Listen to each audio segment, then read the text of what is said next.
comenzamos con esta última catequesis sobre las palabras de Jesús en la cruz. En tus manos encomiendo mi espíritu. Debemos dirigir nuestra mirada al Evangelio según San Lucas, en el capítulo 23, versículo 44 en adelante. Era alrededor del mediodía. El sol se eclipsó y la oscuridad cubrió toda la tierra hasta las 3 de la tarde.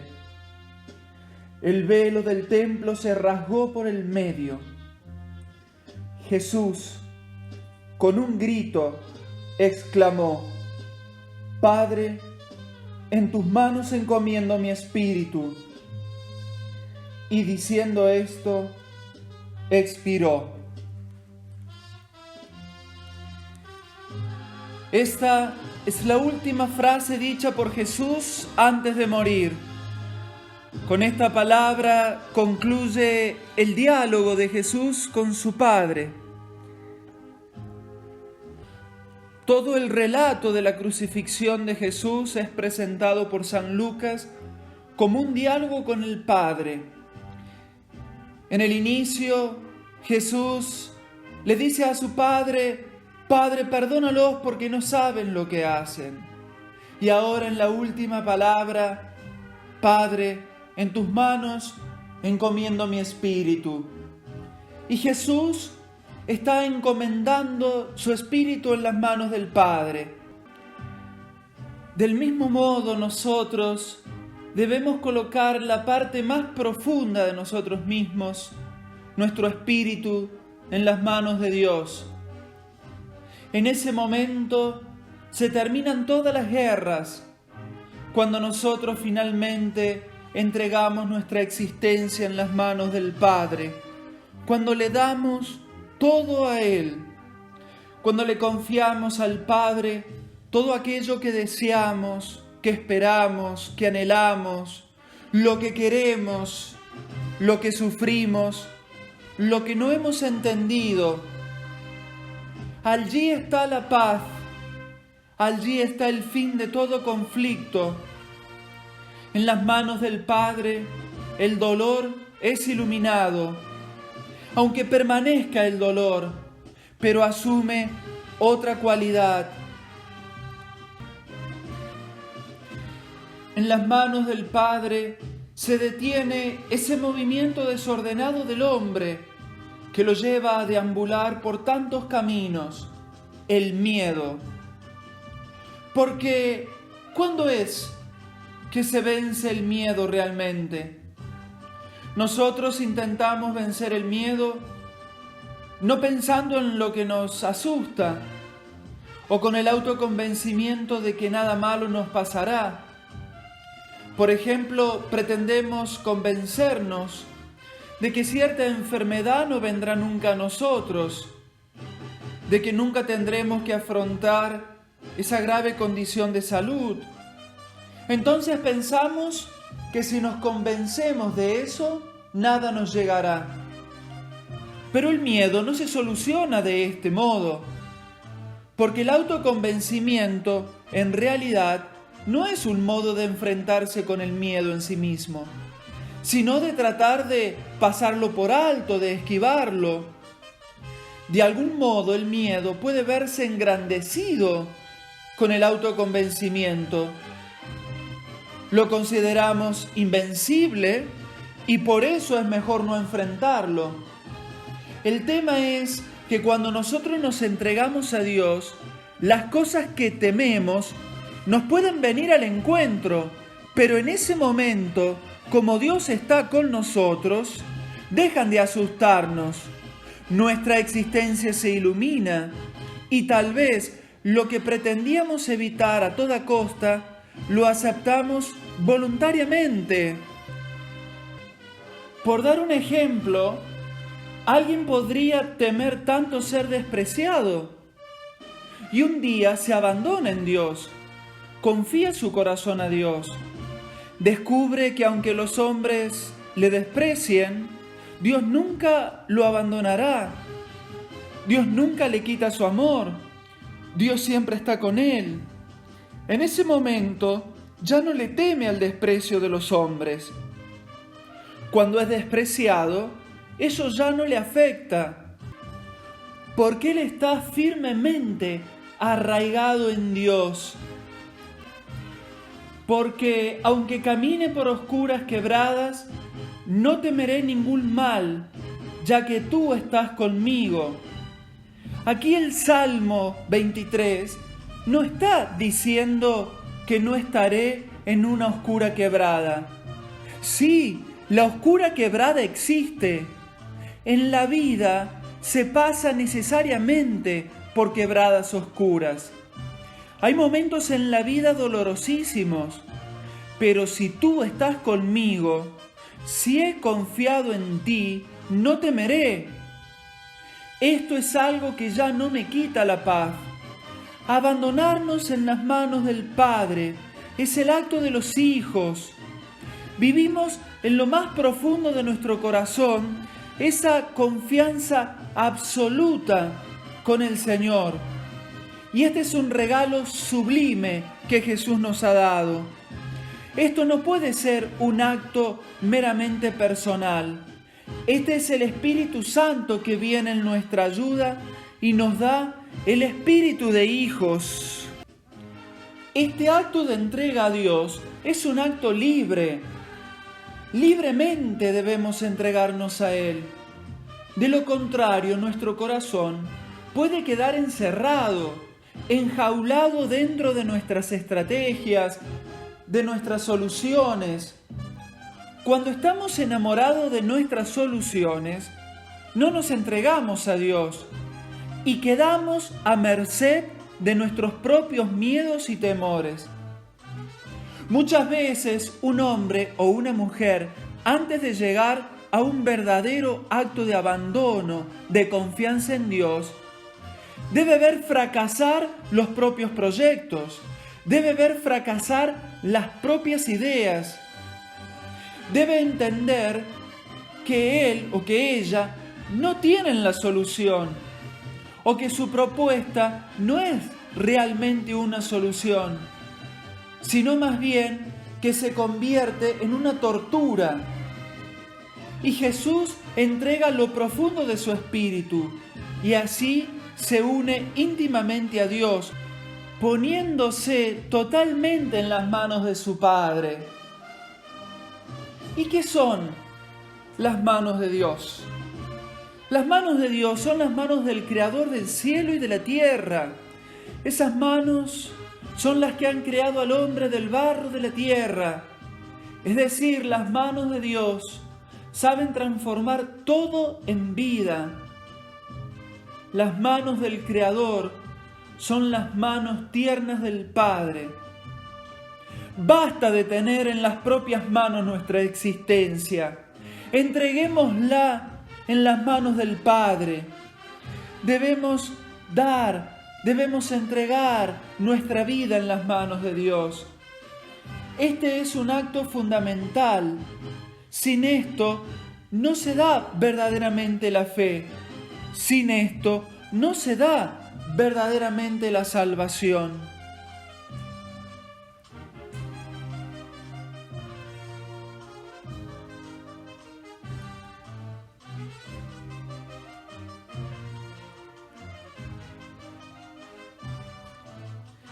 Esta palabra de Jesús nos debe enseñar a nosotros a aprender el arte de dejarnos guiar por las manos de Dios.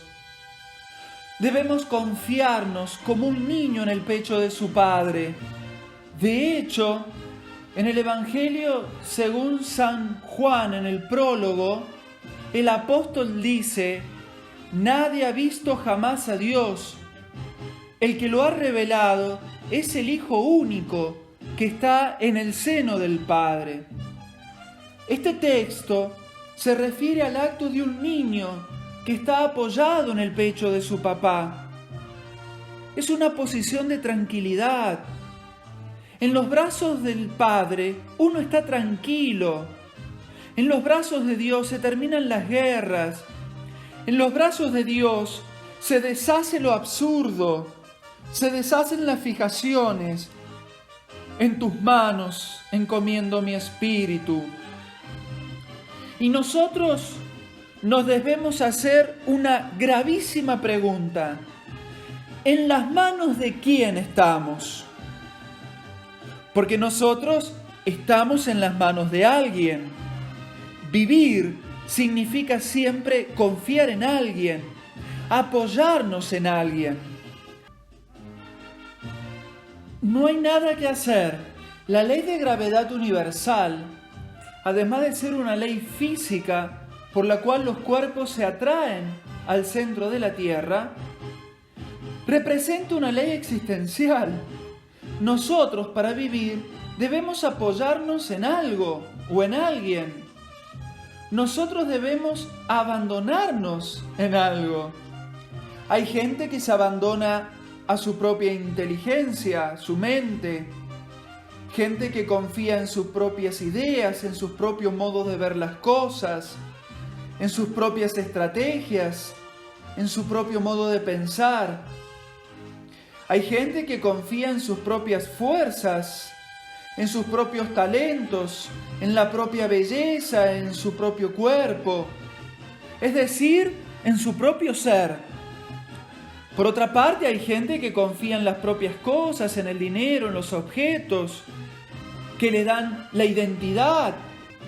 Hay gente que confía en el poder, en las influencias, en la pertenencia a un grupo. Y así la gente va de cosa en cosa, de objeto en objeto, de posiciones, de lugares, de relaciones en relaciones, u otras soluciones que les brindarían seguridad o estabilidad a la propia existencia. Personas que entran en una voracidad de cosas, de posesiones, por las cuales pretenden llenar su sensación de vacío, de falta de amor, de seguridad, de sentido a la vida. Y los bienes son siempre insuficientes. La gente que pone su confianza en las cosas, en las posesiones, siempre pensarán que son insuficientes. Siempre pensarán que tienen necesidad de más cosas. Hay personas que ponen su confianza en las relaciones afectivas, emotivas, sentimentales, en el éxito afectivo, en el propio atractivo, en ser desiderables. Hay quienes confían en las personas y todo esto parece estar estigmatizado por las palabras de Jeremías. Maldito el hombre que confía en el hombre y busca su apoyo en la carne, mientras su corazón se aparta del Señor. Es como un matorral en la estepa, que no ve llegar la felicidad. Habita en la aridez del desierto, en una tierra salobre e inhóspita. Aquí el profeta está diciendo una frase terrible, pero que lamentablemente es muy cierta. Pobre hombre que confía en el hombre, que confía en sí mismo, que confía en la carne. Porque nuestra carne es débil, nuestro espíritu es frágil, nuestra psiquis tortuosa. Todos tenemos necesidad de ser recibidos. Tenemos necesidad desesperadamente de ser amados. Nosotros tenemos necesidad de ser importantes para alguien. Y lamentablemente, muchas veces pretendemos ser importantes por lo que hacemos, por lo que tenemos, por lo que damos a los demás. Y así nosotros nos vamos dando la gloria los unos a los otros, como Jesús dice en el Evangelio según San Juan. La gloria, que en hebreo significa el peso específico de una cosa, la sustancia de algo, la verdadera identidad.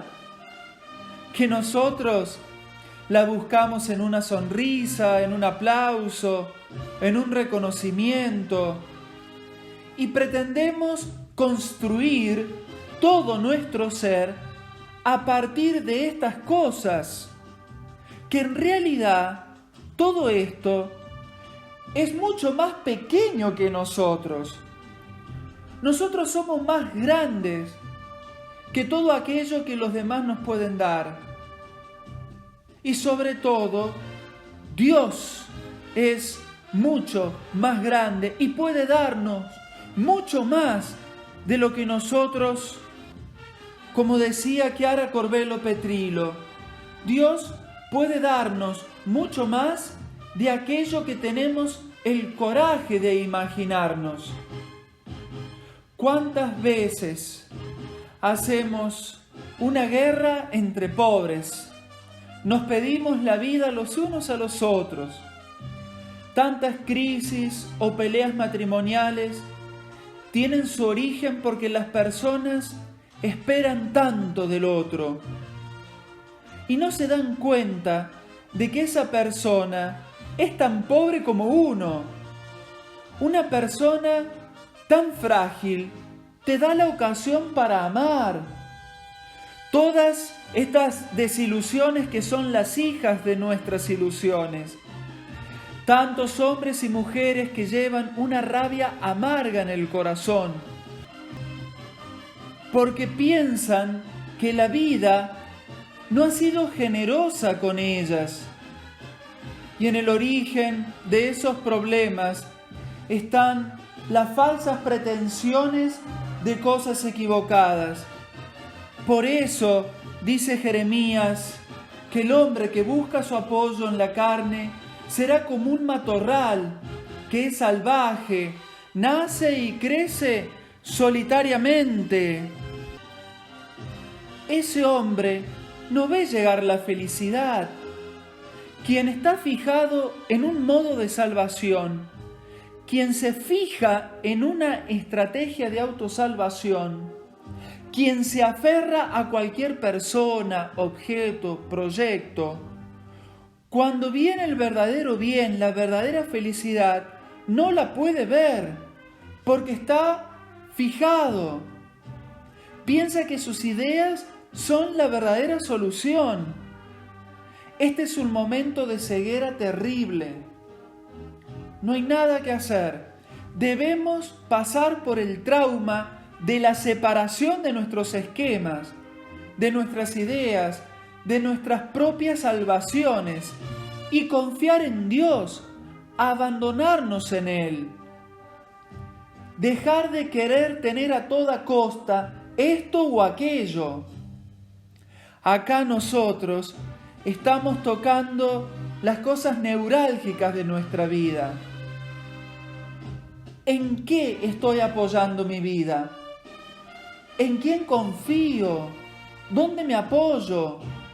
Para sobrevivir cada día, ¿dónde pongo mi confianza, mi seguridad? ¿Yo vivo porque tengo este dinero? ¿Porque tengo esta persona que me quiere? ¿Vivo porque tengo esta casa? Todas estas cosas son insuficientes.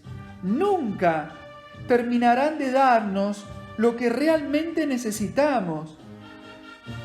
Y nos terminan encerrando en una vida que no nos satisface verdaderamente.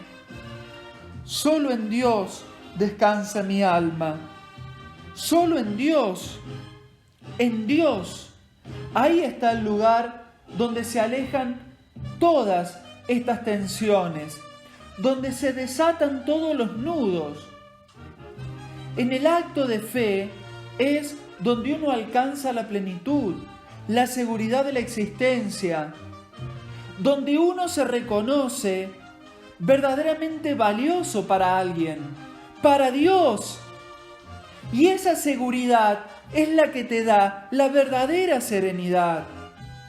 Por eso debemos aprender el arte de abrirnos a la confianza, o por lo menos de dudar de nuestros propios recursos. Por eso, la santa pregunta que debemos hacernos todos, para llegar a la resurrección, para llegar a la plenitud, ¿por dónde debemos pasar? Por las manos de Dios. Este es el único camino. Allí encontraremos una feliz muerte a nuestras tensiones, a nuestros miedos, a nuestras ansiedades. Allí terminaremos con nuestro estado de guerra permanente y llegaremos finalmente al estado de paz.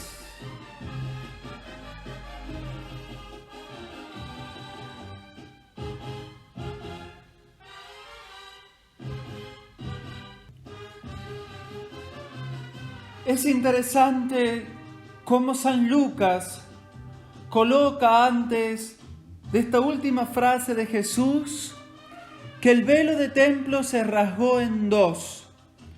Otros evangelistas la colocan después de la muerte de Jesús. El velo del templo ocultaba la divinidad, separaba el lugar del Santo de los Santos. Era un lugar inaccesible que permanecía oculto. Pero con la muerte de Jesús, ese velo se rompe. Ahora todos pueden acceder plenamente a la verdad de Dios. ¿Por qué? Porque ahora sí hay un hombre que se abandona finalmente y de modo incondicional en las manos del Padre.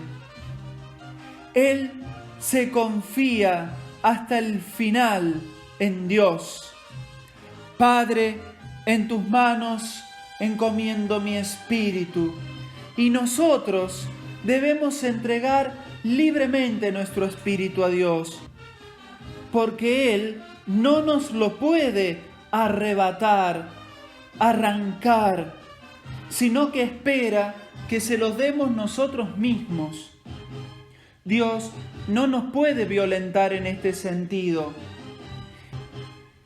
Este debe ser un acto auténticamente nuestro. Y es en ese momento cuando somos verdaderamente nosotros mismos delante de Dios. Allí es donde aparece nuestra propia verdad. Allí se nos caen nuestros velos, aquello que ocultaba nuestra verdadera identidad. Dios espera que nosotros le entreguemos nuestro espíritu, pobremente, como podamos, con la fe que tengamos, aunque sea pequeña, como un grano de mostaza. Debemos darnos a Dios, entregarnos a Él. En este ámbito, en este lugar, en esta dimensión, podremos encontrar la paz, la dulzura del abandono en Dios. Nos tenemos que dejar encontrar por Dios. Para poder llegar a Dios es necesario dejar este mundo. Este es el camino hacia la resurrección, hacia la vida.